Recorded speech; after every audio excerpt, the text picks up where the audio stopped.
Welcome to another episode of Footnotes. Today we're talking to Mayor Daniel Rickenmann of the city of Columbia. And of course, we talk about all things Columbia. We talk about what it's like to be the mayor. We talk about what he's seen and heard in all of his travels, but we also talk about having conversations and moving the ball forward. I learned a ton in this episode, and I've lived here for a long time, and I think you will too. Next on Footnotes. Well, today we're here with Mayor Daniel Rickenmann of the city of Columbia. Thanks for joining us here on Footnotes. And Mayor Rickenmann, you were elected, I believe, in November of 21. So you're a little more than a year in. And I think a lot of people, when they think about the mayor, they see you cutting ribbons.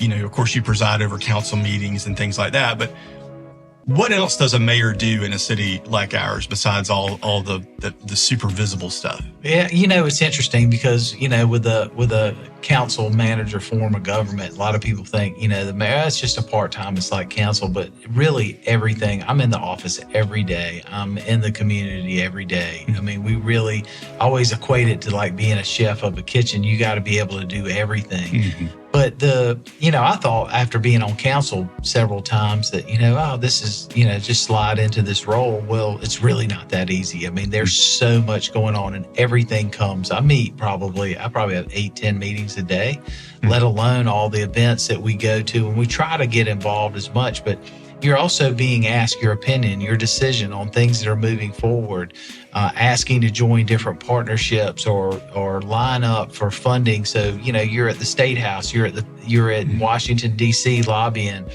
you're working with associations, you're trying to help affordable housing, deal with the homeless, be the go-between on negotiations, sure.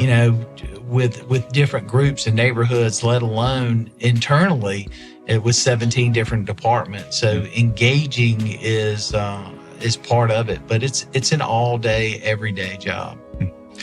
How do you know which things to focus on? I mean, how do you set priorities, not only sort of for yourself, but in the role as mayor? Like, how does that happen? A lot of it, we've been trying to do retreats every year prior to our budget. And so we sit down and list a priority. So I want to build everything around that focus. There are a lot of things we'd love to do, but let's get these completed. Mm-hmm. But we made a pledge 16 months ago to really focus on the city itself. Investing in our employees, investing in technology, investing in training, and doing the things that will improve customer service, because that's what we're in. We're in the customer service business. But also being able to identify our problems and say, all right, we've got this problem and this is what we're going to do to move forward. I think for a long time, especially local government, everybody's always on the defensive. It's like, they got this ostrich mentality. I'm going to bury my head and it's going to go away. And I'm like, let's just address it. So part of our priority and we focus in is the way we're doing it. Is it really the best way? Have we thought about doing it this way? Have we problem solved different and allowing our employees actually have autonomy to make decisions? And we're seeing all these great ideas come out, how to be more effective, more efficient, but also look at some of the things that we think work that actually cause more problems than to solve. So it's kind of interesting, but we stay around those core and then start to build from there. Mm-hmm. So we got some central themes and then we build off that. Well, how does that lead up to that? And, if it's not in there, let's not go there yet. Let's finish these top priorities, then we'll move to the next. Which of those central themes kind of captures your mind the most right now? I think for us, the first thing was just changing the attitude. We're Columbia, South Carolina. We're not Greenville. We're not Charleston. Let's quit comparing. Yes, there are attributes of those cities that we want, but we're Columbia. We're the capital city. Mm-hmm. Let's be the capital city. We have the ability, the opportunity. This is a land of opportunity here. So focusing on that. And then from there, it's, clean and safe are the things that people are very concerned about, mm-hmm. But we're in a world today where we're having to think creatively just to recruit. People don't want to be police officers. They don't want to be a fireman. It's not like it used to be where you had generations of people going there. Mm. It's an interesting battle. We're having to do things like send baskets and put up billboards in other communities to attract people. Because right now we're just playing, we're robbing Peter to pay Paul. It doesn't help Jay Kuhn if I get somebody from Lexington County or Sheriff Lott. Doesn't help Forest Acres if I'm getting a police officer from there, because we're just sending them back and forth. We got to recruit differently and get folks engaged. And, that's probably our biggest priority. But also, how do we supplement it? Let's be creative. Is there more technology opportunities that we could use that could help us take some relief? I mean, we're looking at even hiring private security to help us with some of the more challenging issues like homelessness. I mean, unlike the sheriff or other, we have to do accidents. We have to do the homeless. We have to deal with all these things that are taxing, and let alone be able to patrol and take care of our community. So how do we take things that work? The legislature, for example, all the cameras that we have all over the place, they don't want us to have red light cameras and speed cameras. Right. They think it's an invasion of privacy. I'm like, there's a camera on every corner. Your business, I've told one of the legislators who's a lawyer, I'm like, I went by your office. You got 20 cameras around your office. But you don't want something that could, A, prevent an accident. B, that's an hour and a half that officer doesn't have to spend there. He could be doing something else. And let alone speed cameras. Think about if we had them in school zones and neighborhoods where we wouldn't have to deploy, where we could focus on other crimes and other things that would benefit our community, but utilizing technology that's in our doorstep. It's just like dealing with the food deserts. Yeah. Hey, we got food delivery services. So why don't we figure out how do we get that to the folks who need it the most, so that we're not trying to build a grocery store where nobody's going to come, but at least we can get groceries to those folks. Yeah. So, I mean, you've been in municipal government for, a number of years in a couple of different roles. And you mentioned earlier about, looking for new methods and even technology to help supplement some of these basic services that cities are expected to provide.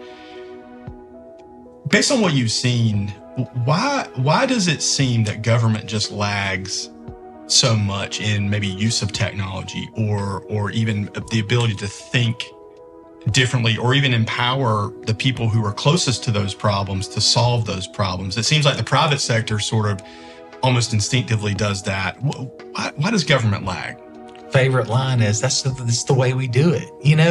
That's the typical answer you get, or it's no because somebody's afraid to do something. Nobody's ever given the autonomy to folks to make decisions or stand up. Like, I went and met with all of our hourly workers a year ago. I'm getting ready to do it again. Nobody's ever done that. One of the guys been there 40 years, said nobody's ever come down and sat with us. So you're talking about water, sanitation. Oh, I'm talking about guys. Solid waste, wastewater guys, the guys that are out there at 2 a.m. fixing a water line. But hearing from them, your first thing you say, they're going to talk about money. They're going to talk about insurance. Well, yeah, they talk about that, but they're not in the top 5. They're talking about ways to make their job more efficient. Talking about, one guy showed me the vehicle he was in with peeling paint. He goes, this is the way you value my job.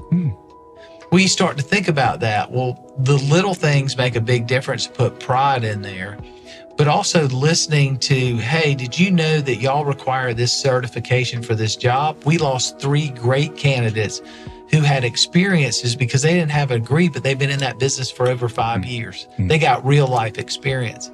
Those are the type of things that make a difference.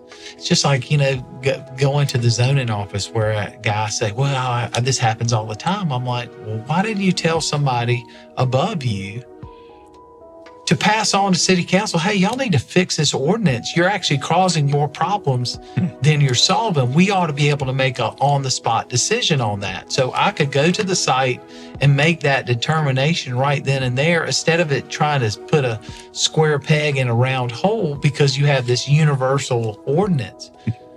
Never felt empowered to do that. Wow. Never felt that somebody said, hey. And I think that's in general government. I think that's it. And so now we have sessions of, all right, well, what do you think about this? Have you thought about doing it this way? What do y'all think? How can we do this? And giving them the autonomy, not mean that every idea is going to work. Sure. But having that conversation. And I think that's where, because the only way you have a great city is you build it from the bottom up. It's not from the top down. You got to build it from the bottom up. So you got to have everybody on board as we go up the chain. And I think that's what we're seeing now. Well, it's interesting you put it that way about building it from the bottom up, because I think I think there is a lot of people that will be listening to this think it actually happens, sort of from the outside. Like if we only had, and they think about some amenity, or if we only had some, retail establishment that sells laptops and iPods and things like that, or if we only had, this park, then it would be better. But it sounds like you're challenging that. Well, I think it's a combination of both. Yes, you always want to go that, but think about if we have the cleanest streets, best repair, the best customer service, garbage. So what is that? It's quality of life issues. Those are the things that affect everybody. Mm-hmm. Well, people are going to look at that. We fight about gateways. 72% of all the roads in Columbia are owned by the state. All right. We have 492 miles worth of roads. Wow. And I'm up at State House fighting for money just to repair the roads. Mm-hmm. We did a pilot project that the county and the city put in money with DOT to clean up some of the gateways. First thing people saw, and they commented on, I'm like, well, why can't we do this otherwise? All the money goes to the highways. But it's money that should be going to our roads as well. Mm-hmm. How do we change that pattern? Could we control that maintenance money? Or could you give us $5 million a year and let our guys run a patch program so that we're keeping up? It's just like sidewalks. It's like this constant game. But those are the things. If you have a clean, safe city, everything else happens. Mm-hmm. Now, obviously, as you know, in our community, our other big challenges are taxes. And so we got to work on that so that we can be more competitive. But I think people can overgo things if you have that clean and safe reputation. And I think that's our number one goal. Yeah. Yeah. It's interesting that you put it that way. And I think, something that's unique here in South Carolina is that a lot of things are, even at a municipal level, are sort of determined at the State House level, and it kind of filters down to the cities to figure out, kind of along those lines. I think, when people think about politics, most people have sort of a bad taste in their mouth for any level of politics. And I think, we see at the national level, with Congress, there seems to be just eternal gridlock and partisanship and all that stuff. And then, you take it down to the state level, and a lot of that is kind of infiltrated almost pick a state, they've got the same issues. But then you've got where people live, and people live in cities. They're surrounded by state borders and things like that. But what are you seeing at the local level, the municipal level? And let's use the word maybe slack you feel like you're having to pick up at the municipal level.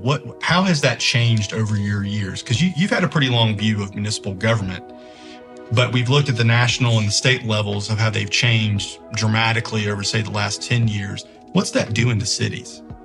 Well, it's kind of interesting. We knocked on 28,000 doors when we ran our campaign, and we didn't hear one person talking about national issues. Mm-hmm. They're talking about front porch issues. They're worried about crime. They're worried about jobs with opportunities. They were worried about everything that's localized. it was like nobody even existed outside. And it was kind of interesting because what it made us understand is that we got to focus locally. And I think what we're seeing now and what it is just engagement. We got people believing we can be the number one city in South Carolina. We have folks engaged, our business community, our arts community, the nonprofits, everybody's coming to the table. It's like suddenly somebody turned on the light bulb and said, it's okay to be an individual. It's okay to have ideas. It's okay to be engaged. People are listening. Let's jointly work together. And I think if you look at the success of Greenville and other cities, it's because the business community and the community as a whole came together and said, you know what, we're going to make this happen. That's all localized. And I think that's the difference. It's like the State House. We get money appropriated for things we didn't even ask for. I'm like, this is what I need to make my community better, and I get $7 million for something we didn't even ask for. Right. That's not helping me move the needle. So it's interesting to put it in the perspective, but I believe it's all front porch and getting the people engaged. And I think that's the biggest difference is people were really concerned about the thing that's most important to them, their home and their business. Number one. You talk about the business community, and I know you've been a member of you are a member of the business community. What is so special about the business community in terms of progress and moving things forward at a municipal level? Well, you need them engaged. They are your champions to help get things done. They also bring resources to the table. But here in Columbia, for a long time, everybody's like, well, it's a university town, it's a government town, we're filled with nonprofits. Well, when you project that, then people aren't interested here. But how about take that away and say 90% of our businesses, really 92% of all of our businesses are small businesses that have opportunities to grow. It's a great opportunity. We may be landmass, have a lot of nonprofit, but if you look at our individual businesses, they're strong. You've got the business community engaging now and should be more engaged in helping us recruit.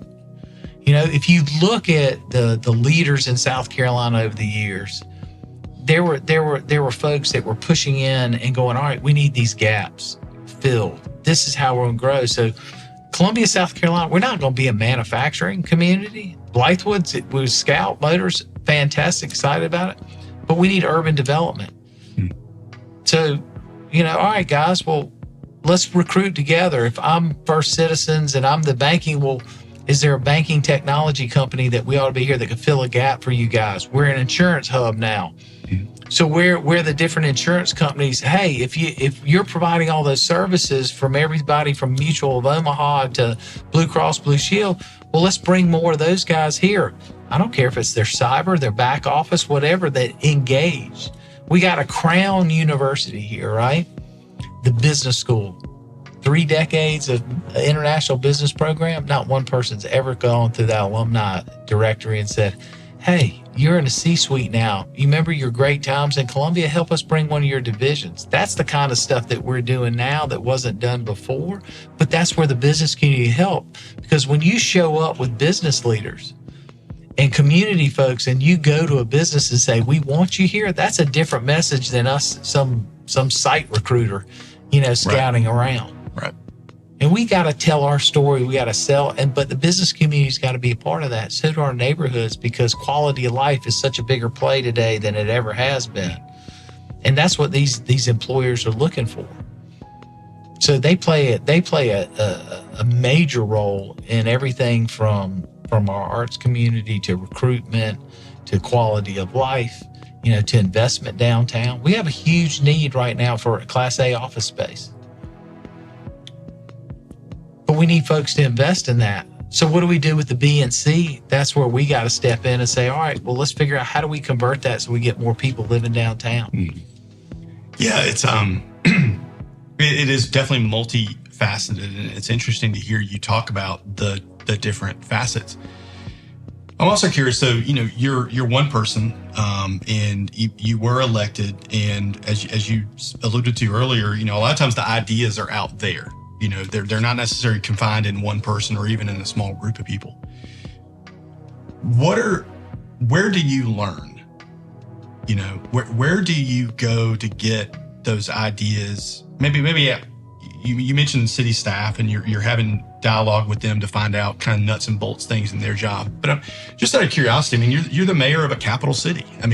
Where do you go? What sources do you go to? People, I'll leave it open to you how you want to answer it, but where do you pick up the ideas and the new stuff? Multiple sources. I read a lot.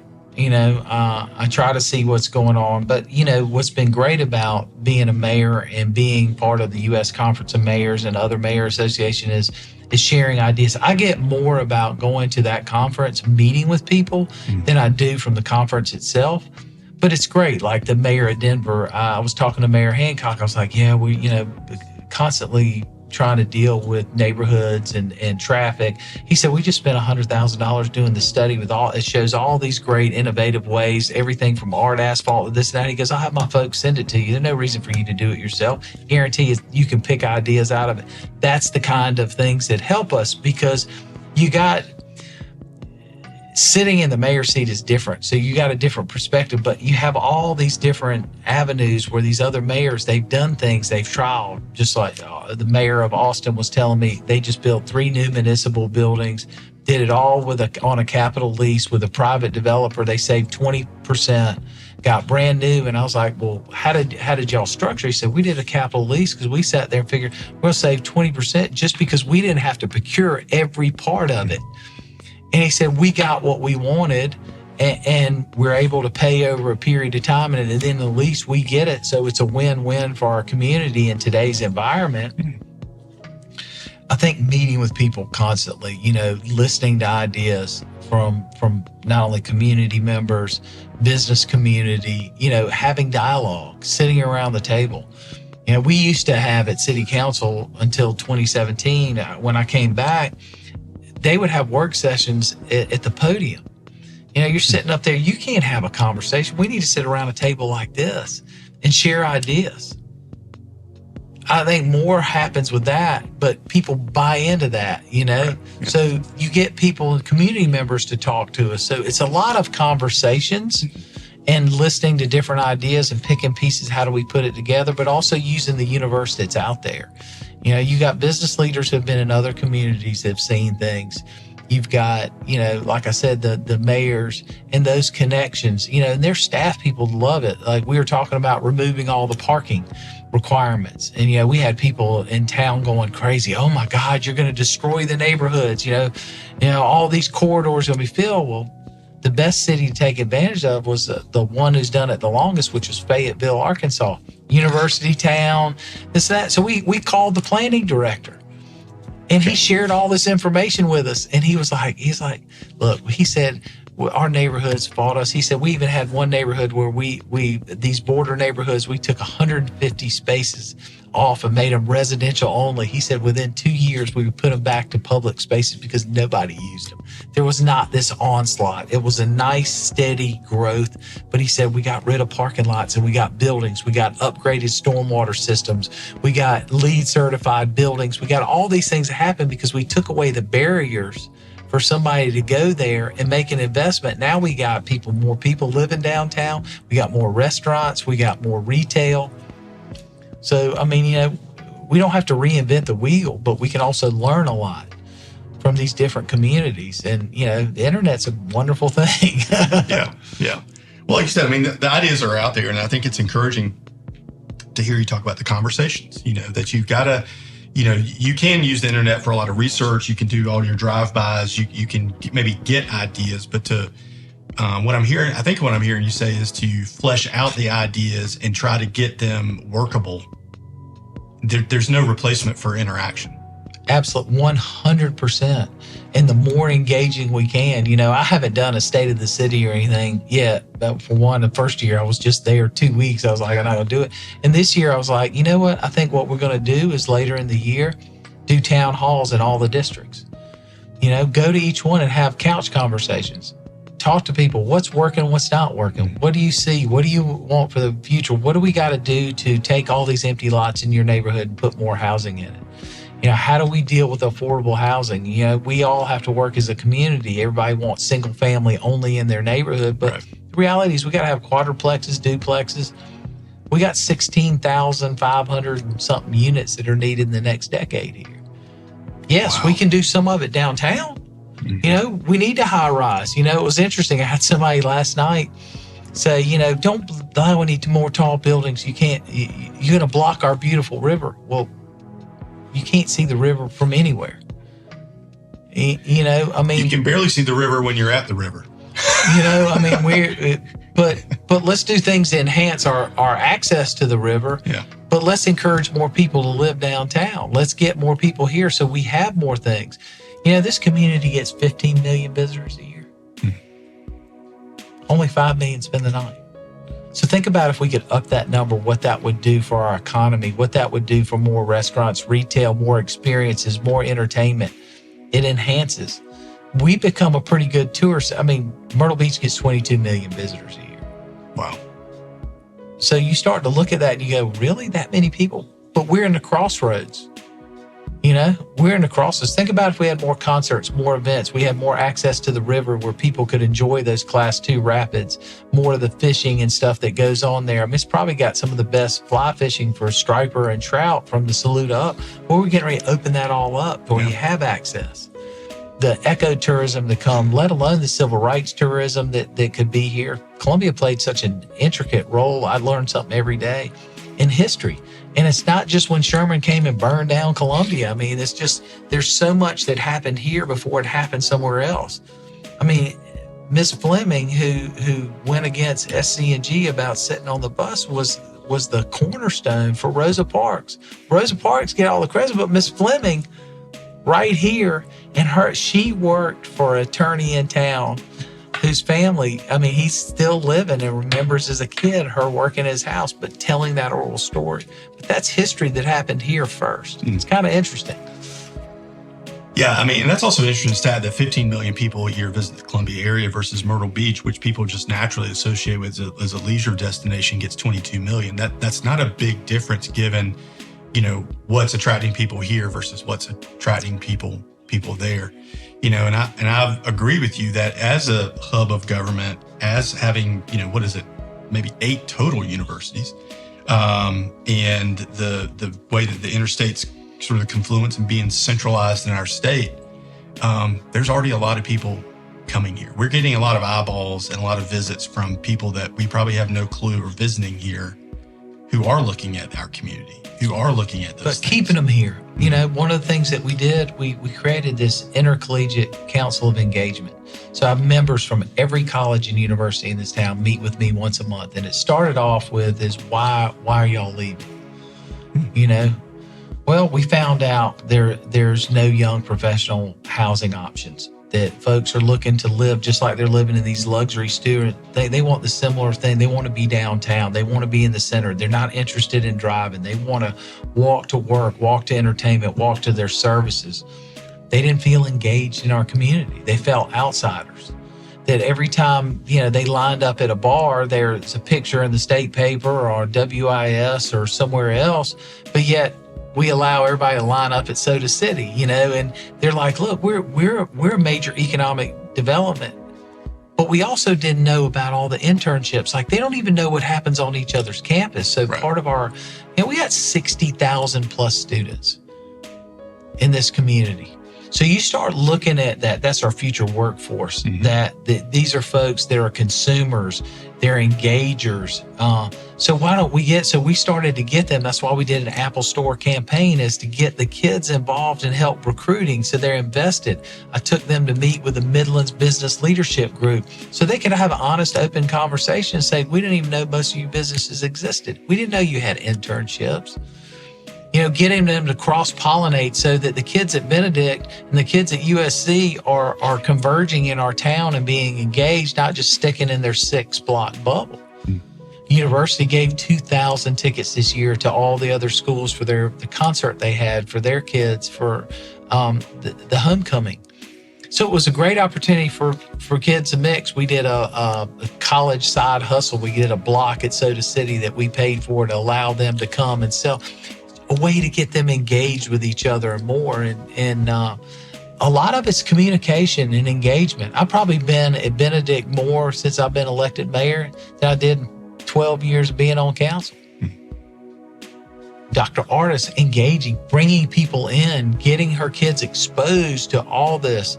One of the students on my council, she's from Las Vegas, Nevada, at Benedict. She's a junior in criminal justice, wants to go to law school. Guess where she's going to go? Here. She has found a place. But think about if we can keep those. Those are our future entrepreneurs. These are filling. That's a selling point we've never used. It's one of those assets that I talk about a lot that we didn't use. I tell people I take those 60,000 college kids over the ocean any day of the week because they're assets. Yeah. Well, I think that's an interesting perspective. I mean, you're the mayor in this city. And what I'm hearing you say is we've got to use the attributes and the assets in this city to make this city better, as opposed to let's pull in something that we don't have. Let's go and we can't change our topography or our geography, to your point about mountains or oceans, but we do have these rivers. Since we're talking about rivers, I mean, what I've lived here, I got moved here with my first job in 99. So I didn't go to school here. I don't have family here. At the time I didn't. I didn't really have a choice. Still here, and built my business here, but the rivers. What is the key to unlocking those to be something that we can enjoy with more than just a walkway? It's interesting. As a lot of people say, "Oh, we got to develop the riverfront." Well, there's only a few places you actually can develop the riverfront. Unfortunately, West Columbia and everything else has the bluff. We got the low side. Yeah. So we can't get as close to the river as we all would like to. But there are peaks and places that we can invest in, but also opening up the opportunity. Right now we're limited. We got a great river walkway, but it ends right up at the zoo. Well, now we just did a deal with Dominion that for the next 100 years, we leased 300 acres for $1. Now we can go all the way up past into the Saludo 20. The Mungo Foundation has now secured rights of, you will be before long be able to go from the dam all the way down. We're going to add some mountain bike trails through there, some more walking trails, put some pocket parks, like even a hammock park where you can go, build in some places where we can have food trucks go in, so you can create some different places to create that. But then you got the block like the William Street extension that's been talked about for as long as I've been around. We finally sat down and we got an agreement with the Ginyard family. We've got a deal and we're making that happen. But everybody kept waiting for more money. I'm like, we got enough money to build the road. You got to start somewhere. Mm-hmm. And if you don't even have an agreement, why are we spending all this time? Now, so we see that as potential opening up for living, working, and everything else down there, which eventually give us another park, another attraction. But the other part about the river is there's not a lot of access. So if we can create more access, then those few pods and pockets of places that we have, we can get some development going. Like the city owns a piece, and I don't know if anybody even knew it was there, but it's the old power plant from the prison. It's right there at Jarvis Clapman Bridge. It overlooks the canal and the river. Okay, yeah. Future brewery, future restaurant right there. We're getting it cleaned up. We're going to market it. I've already had 5 people call about it. But selling that stuff, this goes back to Columbia. We don't sell Columbia. Mm-hmm. I was fortunate to be in a program with Bloomberg and Harvard, and it's a 40 mayors. Well, I get to stand up and talk about Columbia, and people I had no idea about Columbia. Why aren't y'all telling people? It's interesting because we have to sell our city sometimes to our local folks, and people who come from the outside think it's greatest. I spent a day at Soda City. The people who came to my booth, and I'm going to do it once a month because it was fun, there were people who just moved here. We got people here from Europe, from out west, so that no connections to Columbia, South Carolina, no students, no university, nothing. Just basically came to Columbia because about the quality of life, where it's located, how it's centrally located, easy to get places. And I think that's a compliment and a testimony to who we are. Yeah. But if you don't tell anybody, it doesn't do you any good. So to that point, I mean, it sounds like there are a couple of groups that need to know. It sounds like people in Columbia need to know. You mentioned that. And then there's people that are not in Columbia. How do you... What's the message that you give to the home folk, and what's the message you give to the people that are not here yet? One of the things I think we're re-educating people is when you talk about Columbia, the first thing you shouldn't say is, well, we're 2 hours from the beach and 2 hours from the mountains. That's an asset. That's not your leading line. You need to talk about the business opportunities, the relationships with our universities and colleges, our students, our proximity to Fort Jackson and the military community. And that's $6.7 billion of economic impact. That's a workforce as well. But talking about our rivers, I mean, we got minor league sports, we got, college sports, we have all these different things are going on. A community calendar. Somebody told me the other day, they were like, there's nothing going on in Columbia. I'm like, okay, go to Experience Columbia, pull up the calendar. Tell me what you see. Go to Soda City Experiences and look on there. There's live music. There's something going on every corner. I mean, there's some weekends I go to 12 events and I can't even get to them all because there's so much going on in our community all the time. And so I think some of it is we got to continue to get that out. Some of it, I think, is media driven. Think about if we had more stories about all the great things that are going on in Columbia instead of the bad things. I know if it leads, it bleeds. That's their whole, the way they play, or bleeds, it leads. But the reality is if we were telling all the things that were happening and constantly, you change the narrative, the way people look at news. So we got a little bit of a desert when it comes to media. We've got to get more concentration. I mean, think about it. Our home state paper doesn't even have a local editor. We don't even have an opinion page that's focused on local issues. I mean, I don't know about you, but I really don't care about Boston, Washington, and LA. I care about Columbia, South Carolina. Yeah. And I think that's what the general consensus is from people is that they're worried about pocketbook issues in their community, not so much about, these national ideas. People want opportunities. That's what they want. And they want to know that we're being good stewards and we're doing everything to make the quality of life. They're worried about their garbage being picked up. They're worried about our parks being in great order. That's why you see great investment in parks now, because that's what the people are asking for. Quality of life issues. They want to improve their neighborhoods. Maybe to wrap things up, one of the things I'm curious about, and I want to try to phrase this question well, because I'm interested in the answer, and I think other people would be also. But fast forward, it's years from now, and you're not the mayor. What does that future Columbia look like in a way that you feel like, wow, this is so much better than the way I found it? Like describe that sort of ultimate state that Columbia has the ability to be in. What would it look like? What would it feel like? What's going on? For me, it would be a thriving downtown population, where we have businesses and more residents downtown. We've completed our greenway so that you could be here and you could be in the Vista and get on a bike and you could go all the way to the dam, come back, cruise over to Sumter Street and have lunch at Warmouth and then an afternoon coffee and then come back downtown without ever getting in your car. Being able to have that connectivity, take advantage of all the natural, but at the same time having the quality of life where we have the necessities in a downtown area and throughout our community where you really can connect, you feel connected. And people say, what do you mean by that? I'm like, well, think about it. Assembly Street's 6 lanes wide. There's no connectivity from one side to the other. Even in the interior, you go 1 block over, you're on Marion Street, it's 4 lanes. Well, that's why people aren't connected.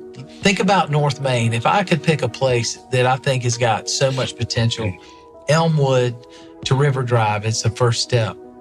Where else in America could you go as a small business guy and buy a piece of property and have a business and build up and walk out and point at the State House and still afford it? Ain't many places in America you can do that.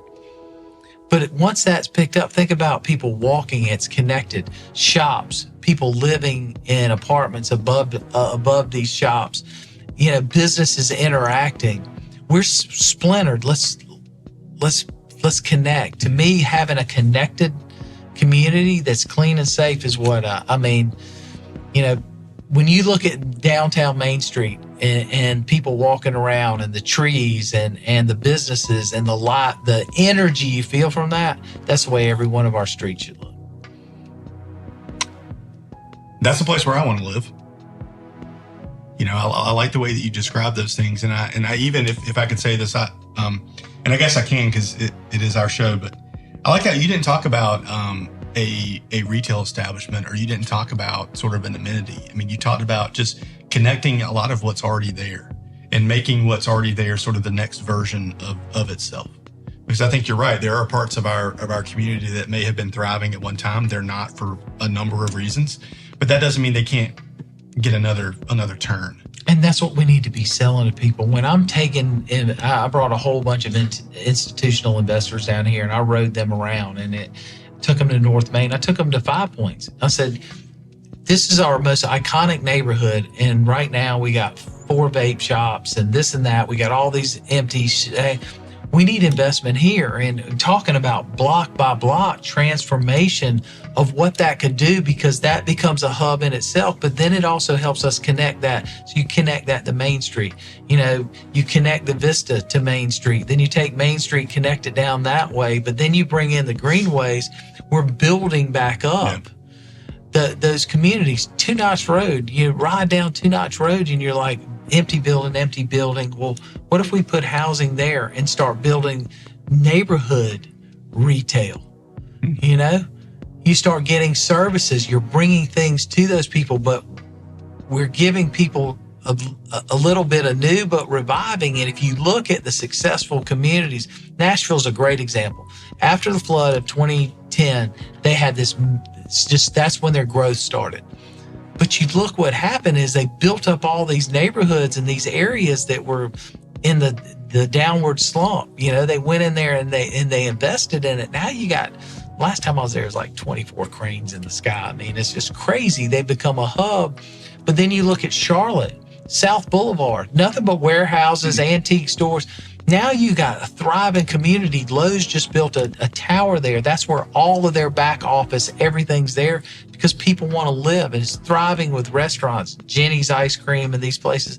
And the Jenny's Ice Cream there, it's like one of their number one. It's like $4 or $5 million a year selling ice cream. That's what we could have, because when we make it, but we have to also a mix of some national, local working together, really help us elevate us. Because what we have seen in Columbia is people like quality food and they want experiences. So let's give it to them. That's a great place to end. I hope if we get it half that way, I think that a lot of people that live here in Columbia now and who've been here for a while wouldn't recognize the place, but again, in a positive way.